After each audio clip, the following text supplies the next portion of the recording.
going on, guys? T2RX6 here, back for another Combiner Wars review, and today we're taking a look at the Offroad and Dragstrip.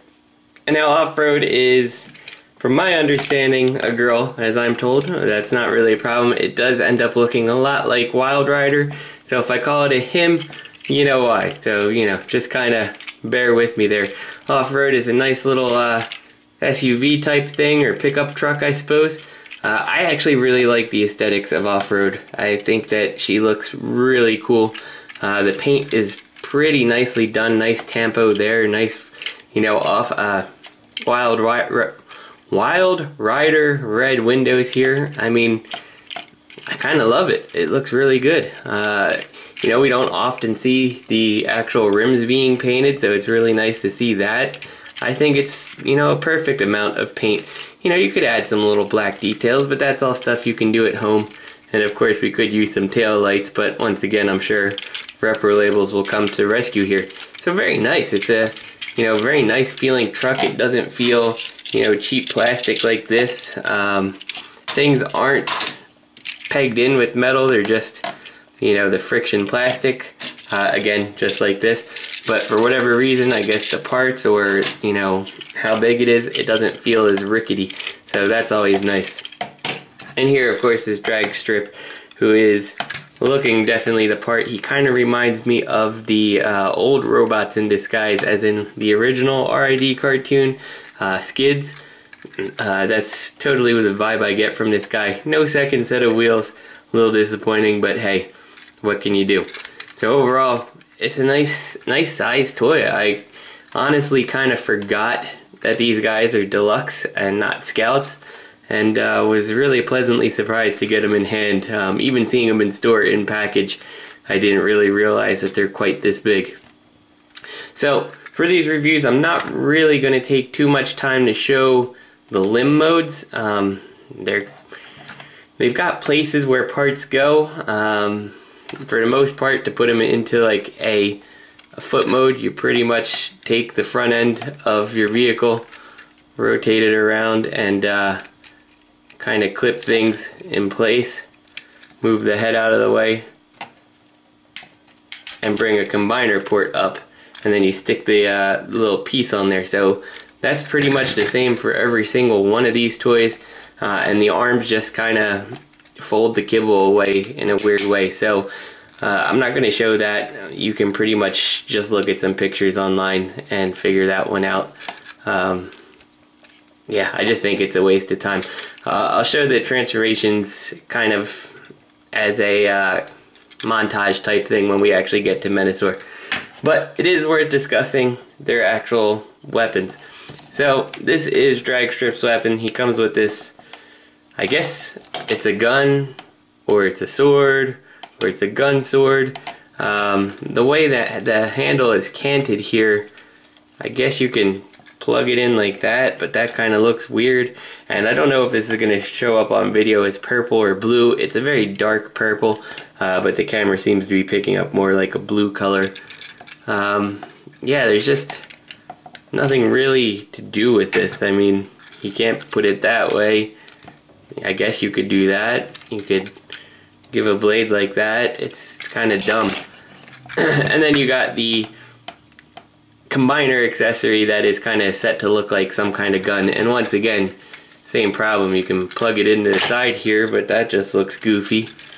You can't really plug it in here because he's not going to be able to sit, so there's just nothing to do with these. But let's talk about him real quick. To actually get this into his foot mode, you just kind of flip that out and there is a foot.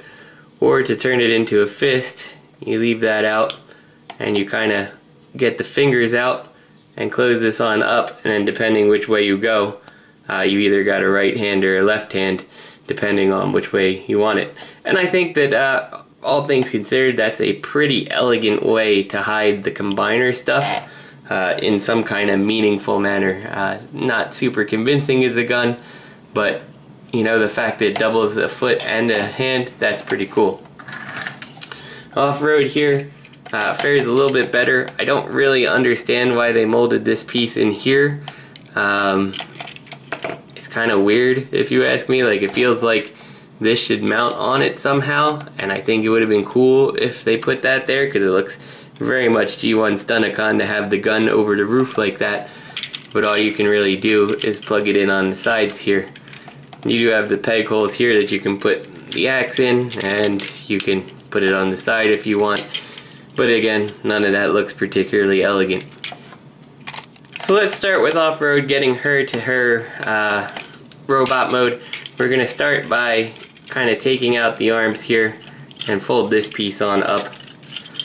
And Offroad shares most of the engineering in the legs that your aerial bots do, in that you kind of open this up, bring this piece all the way down and around, and then close this back up. And you gotta make sure you have this right, otherwise it all kind of gets a little bit messed up there. But there you go. It pegs in pretty securely. Take the head, flip it around, take this, fold it on in, raise the arms here on their joint like that, and then it's kind of a matter of doing what you want with the rest of the figure.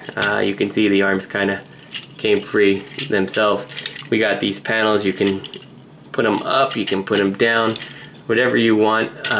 They do tend to get in the way of this backpack a little bit, so just be aware of that. But there's Offroad. Yeah, see, my arms are kind of facing backwards in direction here, and when I try to move them around, you end up moving the backpack. There's no real elegant thing to do with the backpack to make it work, so I tend to leave these a little bit more vertically disposed just to get the most compact backpack. And for drag strip, pretty easy. You're going to take this, make sure the head is out of there, take this and carefully kind of fold it in and rotate it on around. Just be careful of that peg. I actually have one that's snapped. Take this, plug the peg here into the front of the race car there. We'll take his head and flip it on around. Unpeg the arms here. Unpeg the legs. There we go. And just kind of slide them down on your typical sliding joint. Bring these on up at the shoulder. We'll flip out his little hands just like this. And there we go. We've got Dragstrip in his robot mode. So here we got Offroad and Dragstrip in their robot modes, and let's take a quick look at them. Dragstrip's definitely got some very creepy looking face going on. He's kind of got, it's not really looking like he's smiling, it kind of comes off that way, but it's like a chin plate almost, and then his mouth is actually right behind it. We gave him his little sword here. You know, he's looking pretty alright. Articulation, this is on a ball joint, so you get a fair range of motion. Could use them more up and down, but it's not bad.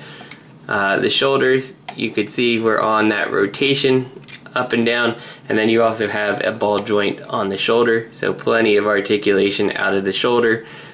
You do have a bicep swivel and elbow that, in my opinion, actually does look pretty good with the way that this is all crafted.